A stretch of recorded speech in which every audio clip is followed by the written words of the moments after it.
Donald Trump versus Europe. It's not only about Greenland and NATO, there's another race playing out much more quietly. In the Balkans. The region was ravaged by the Yugoslav wars of the 1990s. In the past, the US and Europe pulled together to rebuild it. Today, they compete for power, money and influence. So what does their rivalry mean for this fragile region? Could it destabilize the Balkans once again? We will be talking about Western Balkan countries. It's a term the European Union uses for 6 countries on its doorstep: Bosnia and Herzegovina, Serbia, Kosovo, North Macedonia, Albania and Montenegro. The EU says they should all become members after a series of rule of law and market reforms. But they've been kind of stuck on the road there. And there are some big roadblocks, like simmering separatism in Bosnia and Herzegovina or the dispute between Serbia and Kosovo. For years, the US backed the Western Balkans' integration into the EU. We are united in our goals to see you in NATO and EU as quickly as you possibly can. Now it is spreading a new message there. You know, it's not politically correct, but it's so obvious that Europe is a disaster. There are 2 sides to this shift: security interests and economic interests. On security, the US State Department announced recently that the US-led nation-building era has passed. But what does that mean? Let's look into Bosnia and Herzegovina, or Bosnia for short, a country marked by the brutal war of the 1990s. It's home to 3 main ethnic groups: Bosniaks, Bosnian Serbs and Bosnian Croats.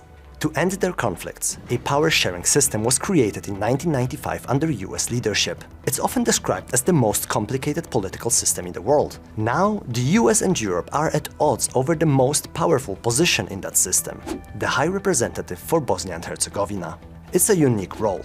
It's a foreign official, usually a European, with sweeping powers to intervene in Bosnian politics. His job is to make sure the country doesn't slide back into conflict, but he is chosen by other states and organizations, and not by the people of Bosnia. This was the last High Representative, German politician Christian Schmidt. He recently resigned and said the US pushed him to do so. The Trump administration wants to restrict the powers of the High Representative, but the EU still wants a diplomat with the final say in Bosnia. In my view, the US position is the correct one on this. Marko Prelec is an analyst on the Balkans in the International Crisis Group, a think tank. 30 years after the cessation of hostilities, it is very difficult to explain why there ought to be an internationally appointed official with the degree of power that high representatives have wielded in Bosnia-Herzegovina. The office has long become part of geopolitical competition in Europe. Russia was against the last High Representative, and so was their local ally, Milorad Dodik, the Bosnian Serb leader. Dodik threatened to secede from Bosnia and Herzegovina and unify the Bosnian Serb territories with neighboring Serbia. We do not hide that we belong to one great Serbian nation. You will not destroy this nation's call to be united. This nation deserves to have a united state. We cannot be stopped on this path. America and Europe used to pull together against these threats. Dodik was even sanctioned by the US, and Bosnian courts were after him. But he dodged arrest, stayed close to MAGA and celebrated Trump's victory. Dodik de-escalated and stepped down from the government, but he remains the de facto leader of the Bosnian Serbs. The Trump administration took him off the sanctions list in return.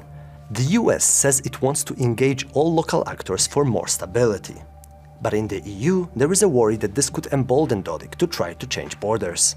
Balkan actors could take their cue from how the war in Ukraine develops. What I'm worried about is if there's some kind of conclusion to the war in which the Western powers recognize territorial change achieved by force in Ukraine, that there will definitely be actors in the Balkans saying, well, what about us? You know, we would also like to change our borders. Serbia would argue that with respect to Kosovo, with northern Kosovo, and the Bosnian Serbs would say, well, we would like to secede. So there is a lot at stake in terms of security, but the US says its primary focus in the region is now the economy. A lot of it has to do with this ship.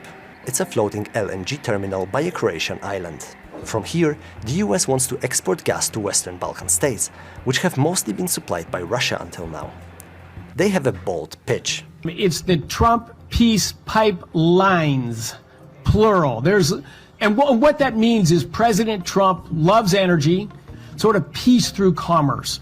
New commercial ties are surely welcome in the Balkans, where foreign investment is badly needed. But there is a caveat. Where it gets complicated and I think quite damaging for the region and for transatlantic relations is that the Trump administration in the second term is really sort of nakedly favoring some very dodgy firms, American firms, that have various kinds of connections to President Trump and his family.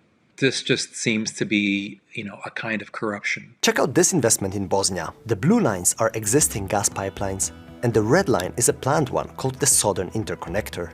It is supposed to transport liquefied gas from that Croatian terminal through Bosnia and into Serbia. The project was blocked for years, but with new US interests, things started moving surprisingly fast. A special law was written, awarding the project with no tender to an American company with no previous experience in gas.